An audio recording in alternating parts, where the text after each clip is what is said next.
At the Formulators Lab bench, I'm going to show you a quick and easy method for customizing a shampoo-based formulation. And in the professional natural hair care course, there's many tried and true hair shampoo formulations that are easily customized by the students using just different additives. And these additives will make a difference in that shampoo for that hair type. It's really all about the additives in shampoos that make the difference.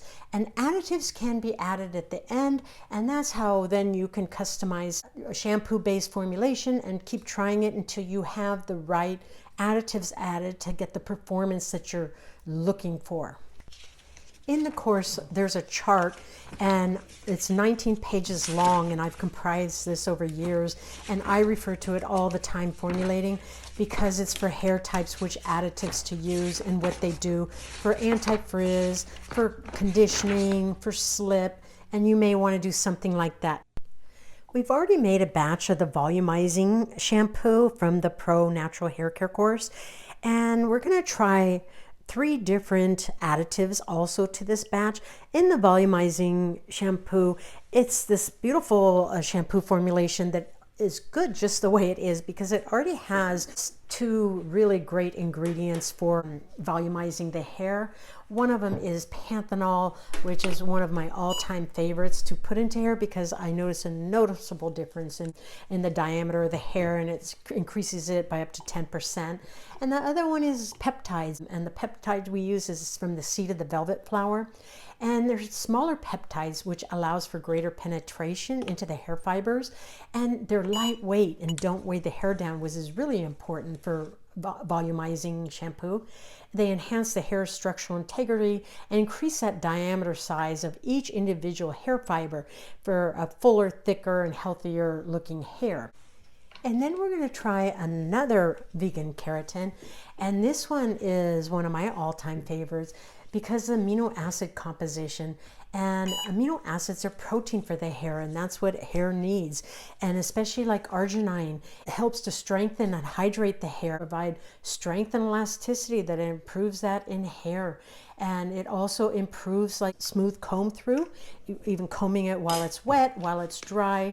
We want to try these 2 together to see how they perform on the hair. And then the last one is barley quat.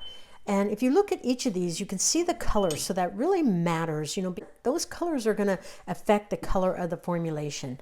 Like this one is going to pretty much be the same color, but the others, the darker will affect.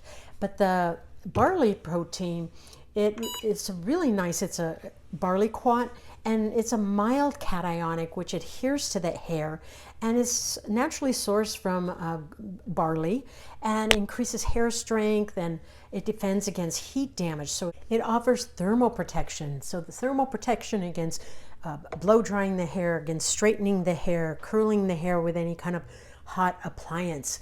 And that really does make a difference, and then keeps the hair smooth and soft. And what we're going to do is just split the formulation, this batch, into half.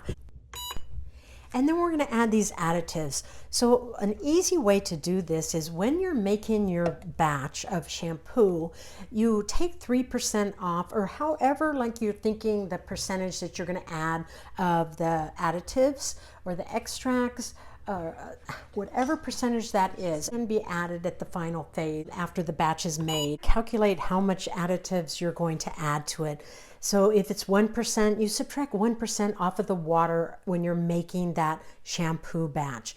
If it's 2% or 3%, you subtract either 2 or 3% off of the water amount. You're going to be adding that after the batch is complete.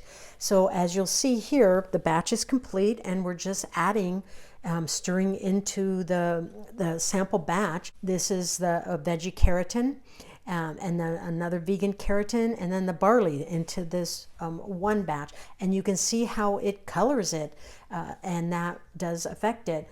But this is such a great way to figure out like if you're going to like this shampoo with these 3 additives together. Most additives can be added after the batch is complete, especially if they're liquid. They can be added into a batch after it's produced, and you will still have a very stable formulation also.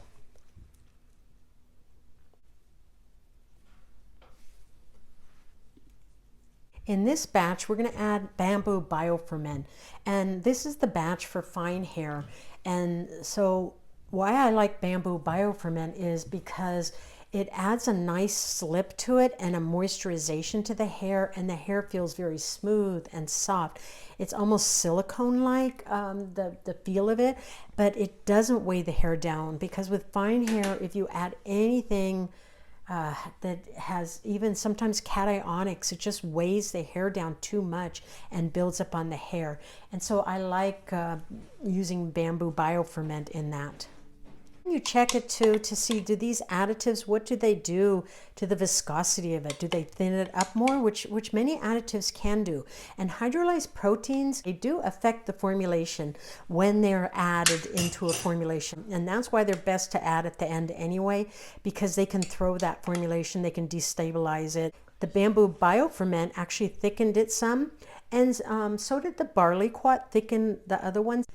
This is a method that you can divide the batch as much as you want, try as many additives as you want, and it saves you money, time, and frustration. And it works for me. I've done it for many, many years. I think you'll enjoy doing it.